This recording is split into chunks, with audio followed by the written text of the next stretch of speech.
বর্ষায় পর্যটকদের জন্য যেই হাওর থাকে বিনোদনের কেন্দ্রবিন্দুতে, শুষ্ক মৌসুমে সেই হাওর হয়ে ওঠে ধান উৎপাদনের বিশাল এক কর্মযজ্ঞতে। শুষ্ক হোক কিংবা বর্ষা, জীবন ও জীবিকা এই হাওরবাসীদের জন্য বরাবরই চ্যালেঞ্জিং, আর এই বছর তাদের জন্য তা আরও বেশি চ্যালেঞ্জিং হয়ে গিয়েছে।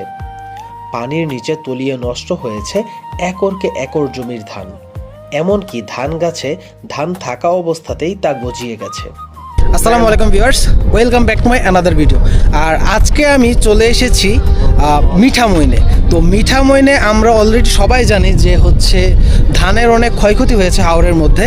তো আজকে আমরা একটু যদি আপনাদেরকে এটার প্রমাণস্বরূপ আপনাদেরকে একটু দেখানোর চেষ্টা করি এখানে ধানের কী পরিমাণ ক্ষয়ক্ষতি হয়েছে। তো দেখুন এই যে ধানের অবস্থা, ধান দেখেন একদম হচ্ছে এখানে দেখা যাচ্ছে ধান হচ্ছে অলরেডি আবার চারা গজায় গেছে।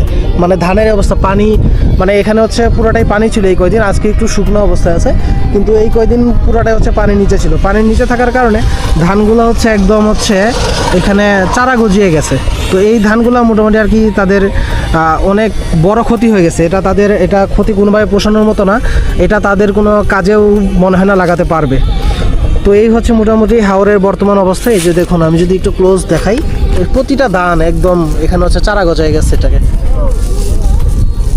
প্রতিটা ধান এরকম চারা গজায় গেছে। বছরের একমাত্র ফসল বোরো ধান ঘিরেই তাদের সব আশা ভরসা। হঠাৎ বন্যা বা অকাল বৃষ্টিতে মুহূর্তেই শেষ হয়ে যেতে পারে তাদের সকল পরিশ্রম। তবুও তারা থেমে থাকে না। জীবন যুদ্ধে সংগ্রাম করে তারা বারবার মাঠে নামে। প্রকৃতির সঙ্গে লড়াই করে তারা বাঁচতে শিখে। ধান কি সব উড়াইতে পারছেন নাকি? অর্ধেক হয়েছে।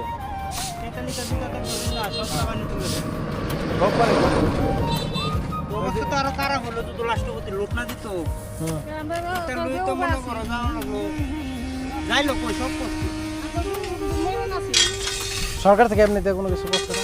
সরকার থেকে নামটা নিতে হবে, নাম তো যারা মনে করো কি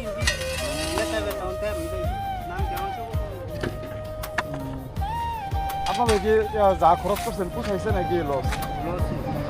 এমনিতে মনে করেন যে প্রতিবারে কি ধান মানে এরকম টাইমে পানি চলে আসে নাকি আগে? এবার এবারই পানি একটু আগে আইছে। এরকম বুলবুলির বিল হ্যাঁ দিকে টাক চলছে, টাক দিয়ে আমরা ধান লাইছি। আর এবার নৌকা ধান লাগে ওই জায়গায় আসলে দেখলাম না ধান গাছ গজায় গেছে। ওইদিকে ধানের মধ্যে আপনার গাছ আছে না, চারা সার ওই যে ধানের মধ্যে চারা গজায় না, সার আমরা ফালাইছি তো 10 মনে ডালের থেকে চলে দেখে রাখি।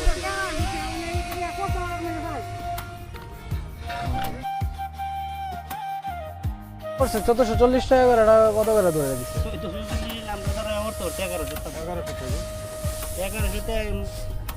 1100 বিক্রি করছেন না? অনেক কিছুই ধান কিনে নাই তো আমরা কিনছি না। বর্ষাকালে নৌকা ধান কিনে অন্ত যারা কিনলো হেরা তো হেরা লইতারে না, কিনবো কেনা? আপনার তো প্রধান ফসল আমরা এক কুশিল্লা দেশই, আমরা যা আছে ধানের উপর নির্ভর। এই একবারে পরে ধান হইলে পরে কি করেন? এইবার তো এখন যে ধান হইলো পরে সারা বছর কি করবেন? শামুক বছর মাছ টাছ মারলাম, শামুক বছর কোনো যে লুজি করবে, লুজি কোনো সংসার চলতো না, এটা কাও নইব। 6 মাস তো পানি থাকবে, পানি থাকবে। ওই অঞ্জিটা নিয়ে তুই লুই দুই খাইলো, এর ভিতরে বাইরে টেরে যাইলো মানুষ, বাইরে কাজ টাজ করেন। ধানের সময় আসে পরে ধানের পরে দেখা গেছে অনেকে না তারা না পরিমাণ যা 12 নই বেশি মাতৃভূমি সাইডে আসলে এই রাস্তা করে তো অন্য করে ভালো একটা উপকার হয়েছে। এই রাস্তা না থাকলে তো এই যে ধান শুকানো একটা কষ্ট হয়ে যেত না? ধান শুকানো মনে তুমি মানুষই আসতো, যে আমরা আসতাম, আসার কোনো ব্যবস্থাই তো নাই। আমরা বাড়ি গফরগাঁও। হ্যাঁ, এদিকে তো এটা তো কোনো রাস্তা ছিল না, এমনি কোনো রাস্তা আছে না। যেমন রাষ্ট্রপতি তো এলাকার একটা মিটিং করছি, এবার আমরা সকল তো চাইছিলাম সময় রাস্তা রাষ্ট্রপতি কইতাছে আমার মাথার মিজিল 12 মায়া অন তোমরা সব মায়া আচ্ছা যাক দেখা যাক কি করুন যা না তবে আসলে তারপরে ওনারা বাড়ি ঘর ভাঙছে